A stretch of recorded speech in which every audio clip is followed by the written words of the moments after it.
Ayan, with Jeneline, Lavon, catching arms. Na-entrance 3, wala. Pila? 5? Ah, jeez. Sige, laban lang.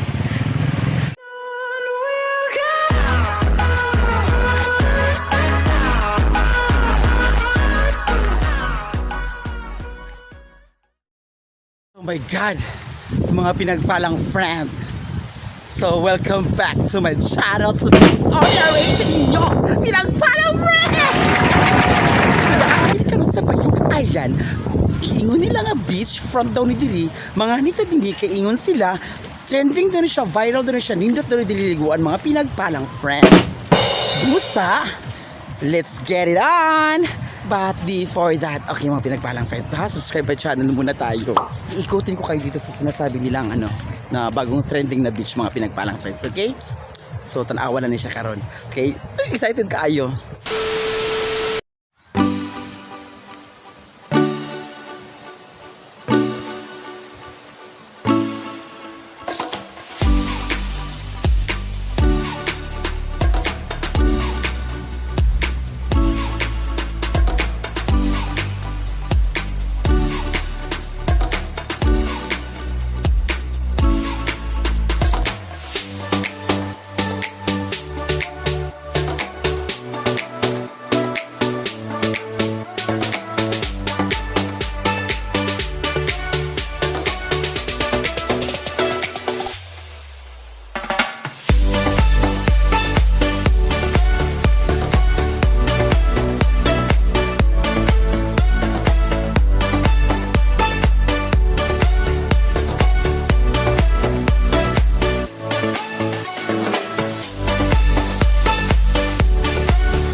Makikita nyo, ayan ayan ang mga beaches na yan, mga yan na yan, yung mga cottages na yan.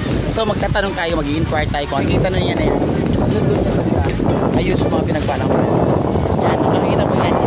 So mag-i-inquire tayo kung magkano talaga ang per cottages dito mga pinagpalang friend, okay? So hanggang dito pa yan.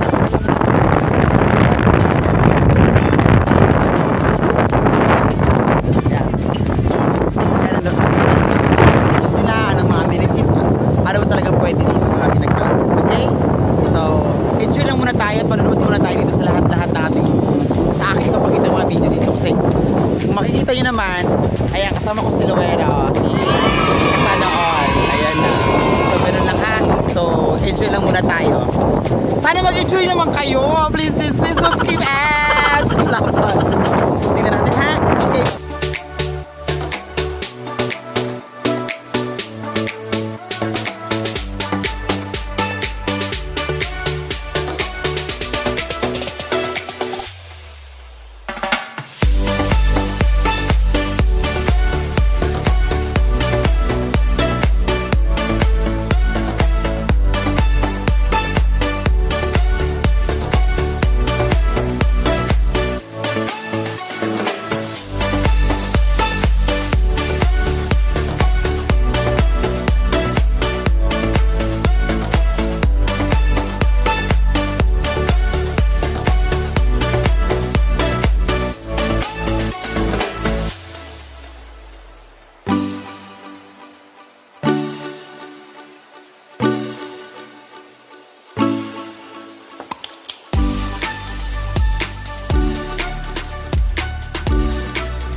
So kung nakikita mo, ito na yung huling banda.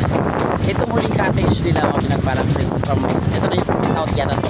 So kung nakikita mo, ay ang venue na yan, yan ang sa may bandang ano na, sa may Kiwalan, tsaka sa Akmak, doon na banda, Dalipugan na yan, doon banda, doon na part. Pero doon ka muna dadaan sa highway kasi walang ibang dadaanan dito mga pinagpalang friends. So ito na yung end part talaga. Ito yung pinaka-end part mga pinagpalang friends. So, ganyan. Ang okay naman, tinawag yung dagat to, medyo maalon lang. Nakita mo yung dagat to at saka yung ulap doon, ulan. Ayan, lakas-lakas kasi ng ulan mga pinagpalang friends. Ganun lang. So, punta tayo sa kabila naman. Punta sa mga kasama yan na naman talaga pinagpalang friend ha. Doon tayo sa pinakadulo naman. Puntahan natin doon kung saan talaga ito makakabot. Okay?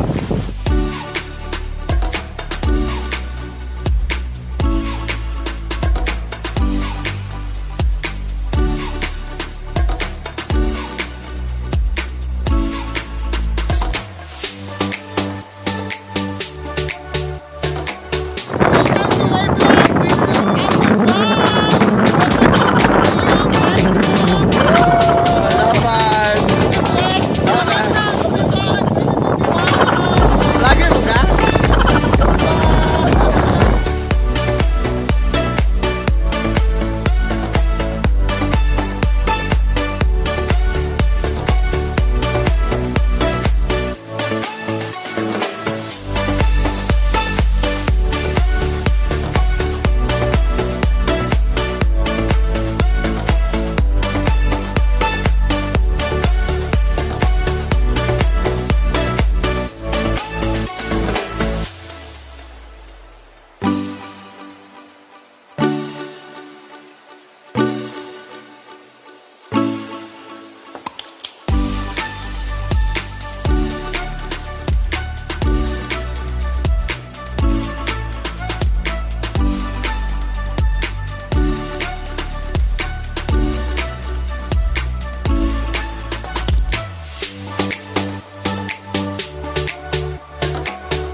Cottages na ito mga pinagpalang friend. Ayan.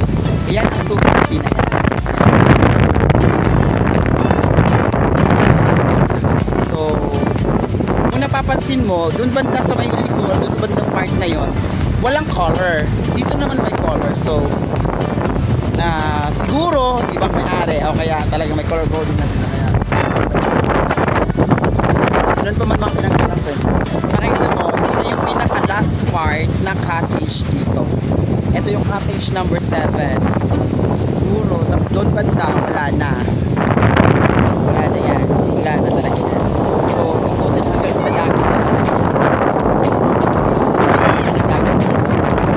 So, hindi siya maano mga pinagpalang friends. Hindi siya mabuhangin. Pagkos, ano siya, mabato. Ay parang ano na, tumakbot, maligo agad. Yun ang maganda na talaga sa babay po na lang. Bye! Hey! Sayo nga na sa beach niyo dirite? El Isla Grande. LS La Grande. So, nani sa located ni siya sa? Bayog Island. So, nasa Bayog Island ni siya. Nice. Meters from highway. Paingon diri. Siguro, almost 1 km. Almost 1 kilometer from highway sa Santa Filomena, Valderrama. Paingon din sa Bayog na gyud sa mangrove ni siya. Kahit manggod siya ka ng Oh, likoonon. So wala pa siya trail nga. kung direct gid siya dahil odora. Dolo liko lang siya tino. Tika nang tagbilang cottage ninyo din nag-range. Ang 200 to Na 500, na 400, na 300. Inay entrance diri wala. Depende sa kuan, depende sa gidakon. Depende sa gidakon basta nag-range siya sa 200 to pinaka highest, pinaka dako Na 500. hanggang 500. Ang entrance ato diri te 10 10. pesos per head. So, dayon tika nang laylay tagya dito nga part of diri nga part. Ang tagiya gid na isara pero gi-divide na sa mga anak. Ay patay naman ang tulo. Sabay anak-anak na sang Anak cottages na, na tanan. i-divide na. So mo rin na color coding to nga green, dito dapit sa left side and the right side wala color. So muna siya nahitabo din. So open siya for overnight. Sa pagkakaroon gi ko ana mo gilimit pa kay tungod sa pandemic. Lagi pero kung regular days na ni siya or regular Open. So ang rate niya sa morning, maurang rate niya po sa Na gabi. overnight charge. Tagpilang overnight charge ni mo te 100. sa table. Sa cottage. Sa cottage niya 200 additional na times 2 siya balik kung depende na. So pwede na po sabot-sabot. Hindi man mga times to kayo. 500 imuhang cottage ang gikuha. Ang overnight charge 200 ra gyapon. 200 na gyapon no. Ang entrance mo ra gyapon. So dayon ilahan ang risk na. Watay lifeguard di ba? Risk na nila by their own risk na gina. Wala pa gid nag-open o formal. Wa pa open formal no di Wala pa pa siya. mi invite og customer nga. Pero daghan na gyud siya in Pero ang fairness. customer gyud mamugos. Ang higda kay media plus light na mong naong kay wangyo gyud nga. Lagi. Kaya mo biyang gate, di ba biyang gate secure bago ra biya nang agi butang Di agi. mo, lagi. Dili pa gid siya masudlan pa siya ba? Oo. Sumunod nito mga so dili pa gyud siya open for public. Wala pa siya Kaya aside sa nakikita- pandemic, di pa gyud siya kay di pa siya totally bloom. Sige pa kuan, sige pa siya develop sa mga tagiya. Oh, si pa siya Sige develop. pa biyang panday-panday ang mga tagiya di pa magid nga nakadako nga. Lagi. Diretso bitaw dayon maka Oh yes, up. mo biya pod. Pero sa ilang hina-hina ang tud nga Pakuan na gyud nila ni. Mapaingon realize ta din na. siya. Oh, nga ma-finalize. Samot lang sige pag yun mag-anhid dere kanang duray pandemic. Samot pag yun nagka. Oh, kadaghan na gyud kaayo. Lagi tino. So, mura to ti ha. Salamat kayo. Okay, welcome. Okay.